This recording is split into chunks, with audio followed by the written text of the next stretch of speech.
Hello, everyone. Welcome to the first episode of the Intentional Career Podcast. I'm your host, Femi Akinyemi, the founder of the Unleashed Podcast Network, as well as the founder of the Unleashed Academy. My purpose, my passion is to help ambitious professionals like you overcome the barriers, the challenges that stop you from having the career you truly deserve and earning what you truly deserve. And the intentional career is all about that. I'll give you a quick story. It was probably about 3 or 4 years ago when I was driving to work on the same piece of motorway, going by the same traffic, and I couldn't even remember who I was meeting because it all morphed into one big continuum. It was like Groundhog Day, meeting after meeting after meeting, and with no clear idea of where I was heading. And I realized, why am I doing this?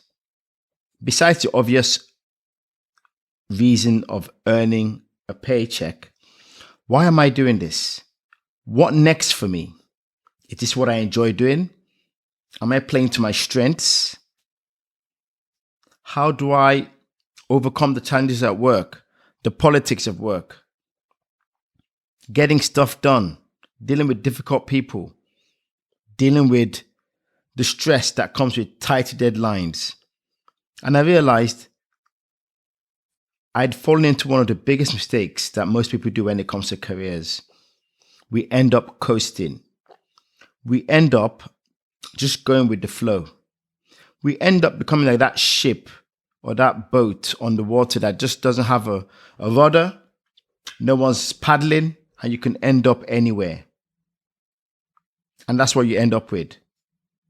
The whole point of having an intentional career should really be about owning your career, having a clear idea of where you want to be, knowing what to expect as far as possible because you have a plan. One of the worst things that happened to me was when I started out my career very many years ago. I won't share, and I'd been made redundant. So I started applying for jobs. You just apply for any old job, click. And I end up being made 3 job offers at the same time.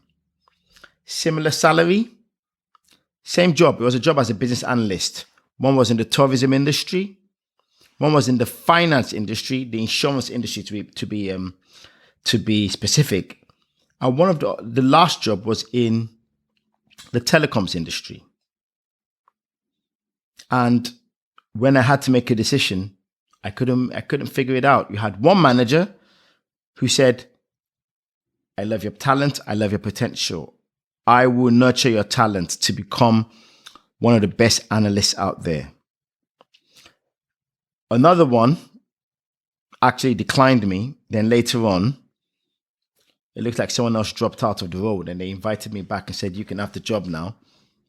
And then the third one said, you're a bit raw, but you'll learn. And it was a moving, fast, cutting-edge industry. It was around the time when Agile was just coming around the corner. It was called Rapid Application Delivery at the time.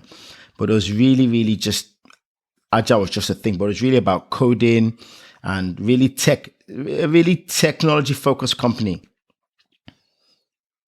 But as a young man with no clear idea of who I wanted to be, what particular career I wanted to go, when it was time to make the decision, I didn't think of, should I go with a manager that has passion, that believes in me, that sees something in me? That didn't mean much to me at the time. Should I go for an industry that would position me for the future with skills that I can use? Or should I go with a company that's a big global name? Didn't want me at first, but now they want me and be a good name on my CV. There's lots of reasons why you'd pick any of them, and neither of them would be wrong if you pick them for the right reasons. But they would be wrong if you pick them for the wrong reasons. I wouldn't necessarily pick which one I mentioned. And looking back, I probably could have chosen differently. It's turned out well for me, I think. But what I would say is the decision-making process probably wasn't the best. And I ended up where I am now. But that's what it means to be intentional. You see, being intentional about your career means you manage your career.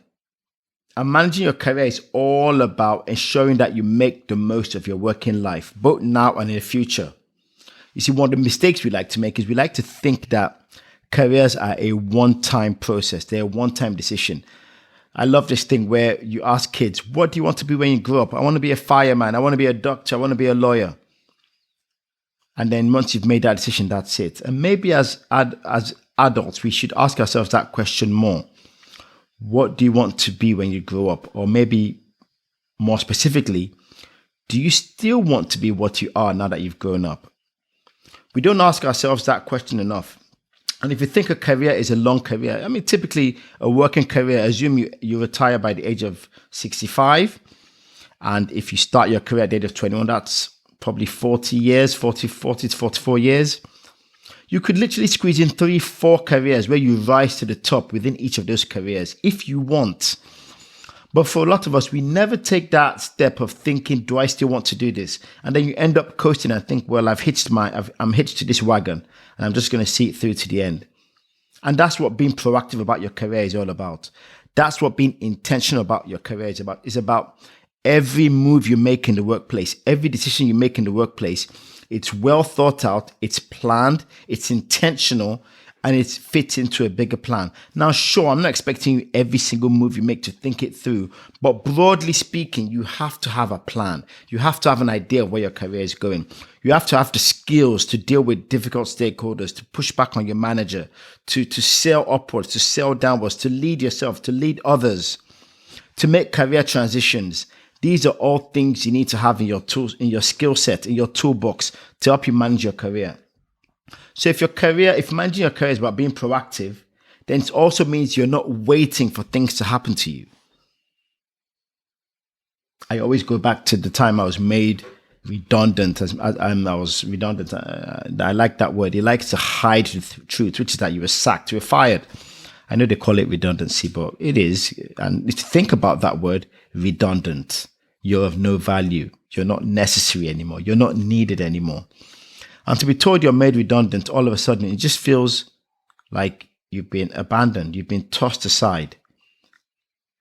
And that would only happen because you put your trust in the organization to plan your future. Now, I get it. Companies have to do what they have to do. Companies have to manage their resources. They have to be effective. They have to provide value for shareholders. If that means cutting operational costs to increase the margins, I understand. But that does not mean we, as employees or as suppliers or whatever you are, shouldn't be a lot more proactive about making sure we provide value, making sure that we provide a skill set that cannot be copied easily and that we're one of the best in the market, but also making sure our value is so high, we also have value outside the organization so that even if this company is beginning to think about changing, going in a different direction, we have enough value. Our value is not tied to what the company thinks about us. And that's being intentional. When you're intentional, no one surprises you. Because you're so intentional, you have your finger on the pulse of the organization. And you know when you're in a department that's going nowhere. You know when you're in a department that's not adding value. You know when you're in a department that really is probably one they could do without. Or if it's one that's adding a lot of value and is going places because you are aware, you're working around with your eyes open. That's what having an intentional career is about. And that's what this podcast is going to be about going forward. It's about providing the tools, the tips, sharing my personal stories around the things you can do, the mistakes I made and how to avoid them. And sometimes getting other people in to come and share these things with us that can help us have that intentional career so that we get the value we deserve. We rise to the top intentionally and truly have a career. We look back and say, you know what? It was work, but I absolutely enjoyed it. Whatever you think, leave some comments. What are the things you'd like me to think about? What are things you'd like me to talk about in the upcoming podcasts? What are suggestions, ideas? Share this podcast with friends, family. Sign up. Click on the link in the comments with this, with the text with this. Subscribe to the podcast, and I'll be looking to bring this out every week. And hopefully we have some fun together and we all grow intentionally. Have a great week. Femi Akinyemi.